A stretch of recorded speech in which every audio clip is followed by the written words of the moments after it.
여러분 안녕하십니까? 말씀으로 하루를 여는 천수답의 새벽 묵상. 오늘은 열왕기하 24장을 절망은 희망의 다른 이름이다 라는 제목으로 묵상합니다. 요시야의 갑작스러운 전사는 나라의 일대 혼란을 가져왔습니다. 그의 아들은 4명이 있었는데 요하난과 여호와하스, 엘리야김과 시드기야였지요. 신하들은 요시야의 장남 엘리야김을 왕으로 추대하지 않고 그의 둘째인 여호아스를 왕으로 세웠습니다. 하지만 애굽 왕 느고는 여호아스를 폐위하고 엘리야김을 세워 그의 이름을 고쳐 여호야김이라고 불렀습니다. 국가의 패망이 다가오고 있었지요. 여호아스, 여호야김, 여호야긴, 시드기야로 이어지는 망국의 길에 가장 슬프고 억울한 것은 하나같이 지도자들이 여호와 보시기에 악을 행하였다는 것입니다. 인물이 없었습니다. 그들의 아버지 요시야처럼 하나님을 향해 분연히 일어나 나라를 개혁하고 무너져가는 국가의 기둥을 떠받칠 지도자가 없었습니다. 3절 4절에 이 일이 유다에 임함은 곧 여호와의 말씀대로 그들을 자기 앞에서 물리치고자 하심이니 이는 므낫세의 지은 모든 죄 때문이며 또 그가 무죄한 자의 피를 흘려 그의 피가 예루살렘에 가득하게 하였습니다. 여호와께서 사하시기를 절개하지 아니하시니라. 므낫세의 죄악의 영향력은 오랫동안 지속되어 결국은 망국의 길을 가게 되었습니다. 그는 선지자 이사야를 비롯하여 의로운 인물들을 모조리 죽였지요. 비록 그의 말년에 자신의 죄악을 깨닫고 저지른 죄악을 만회하려고 부단히 노력하였지만 국가의 힘이 될 만한 인물들은 다 죽고 선지자 예레미야만 외롭게 남아 눈물로 호소했지만 왕이나 나라의 신하들은 들은 척도 하지 않았습니다. 오히려 선지자를 때리고 핍박하고 감옥에 던져버리는 악행을 마다하지 않았던 것이지요. 여기 선지자 왕의 이런 기록이 남아 있습니다. 사람이 거룩하고 자비로운 하나님께 범죄하였을 때 그가 걸어가야 할 가장 고상한 길은 성실히 회개하고 눈물과 비통한 마음으로 과오를 자복하는 것이다. 하나님께서는 이것을 요구하시며 상한 심령과 통회하는 정신만을 간합하신다. 그러나 여호야김 왕과 그의 귀족들은 오만하고 교만하여 하나님의 초청을 거절하였다. 그들은 경고를 듣고 회개하려 하지 아니하였다.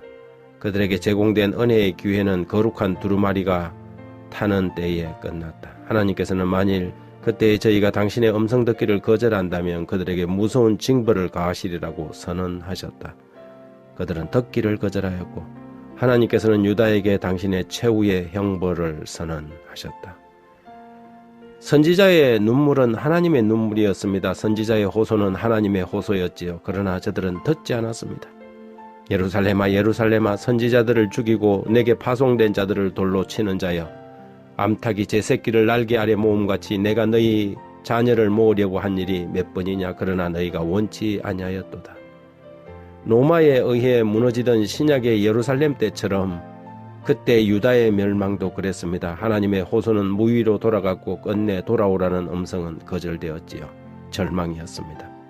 나라의 형편이 절망이 아니라 희망이신 하나님을 거절한 유다 왕과 백성들의 마음이 절망적이었습니다. 그러나 하나님은 절망을 분해해서 희망을 만드시는 분입니다. 유다 백성들은 그들이 평안한 날에 하지 못했던 일들을 고난과 시련 가운데서 해야 할 것이었죠. 세상을 향하여 비추는 하나님의 등대가 되었어야 할 사람들이 이제는 이방의 포로가 되어 순환 가운데 눈물로 그 일을 감당해야만 하는 것입니다. 사람들이 절망하는 곳에서 하나님은 희망을 써가십니다. 사람들에게 절망이 하나님께는 오히려 희망이 되지요. 사람들은 절망 가운데서 비로소 머리를 들고 그때의 하늘을 보기 때문입니다. 유다 왕국은 망해야만 했습니다. 그것이 최선이었습니다. 여기에 두려운 경고의 기별이 있습니다. 망하는 것이 최선이 되어버리는 나라. 우리에게 그런 시간이 오지 않기를 바랍니다. 이 나라에 그런 시련이 오지 않기를 기도합니다. 지금 대한민국은 위기의 시대입니다.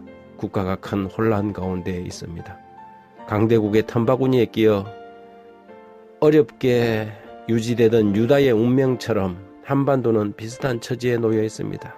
유다가 친 바벨론이냐 아니면 친 애굽이냐 갈팡질팡한 것처럼 우리나라도 유다의 마지막 왕들처럼 친미로 갈 것인가 친중국으로 갈 것인가 혼란 속에서 갈팡질팡하고 있습니다.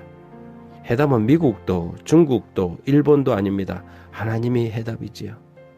이 대한민국은 아시아의 유일한 기독교 발흥 국가입니다. 그러나 오늘날 한국교회는 유다 말년의 왕국처럼 빛이 되지 못하고 있죠. 이런 상황이 국가의 위기를 불러오고 있는 것입니다. 교회가 너무 배부르고 너무 화려합니다. 어쩌면 국가적 재난이 우리 교회가 사명을 다하지 못하고 세상에 빛된 역할을 제대로 하지 않기 때문은 아닌지 우리는 한번 고민해 봐야 합니다. 하나님 아버지, 이 나라 대한민국이 풍전동화처럼 흔들리고 있습니다. 전쟁의 소문이 끊임없이 일어나고 한반도 주변은 검은 구름 그림자가 들이오고 있습니다. 교인들마저 좌와우로 나뉘어져서 서로 비난하고 정죄합니다. 절망이 빠른 속도로 하늘을 덮고 있습니다. 비록 과거에는 종교적 소수였지만 기독교는 국가의 빛이었고 그때는 희망이었습니다. 그러나 오늘날 끊임없이 교회는 탐욕적으로 세상의 빛이 아닌 수치가 되고 있습니다. 애절하게 예루살렘을 향하여 부르짖던 주님의 음성을 듣습니다.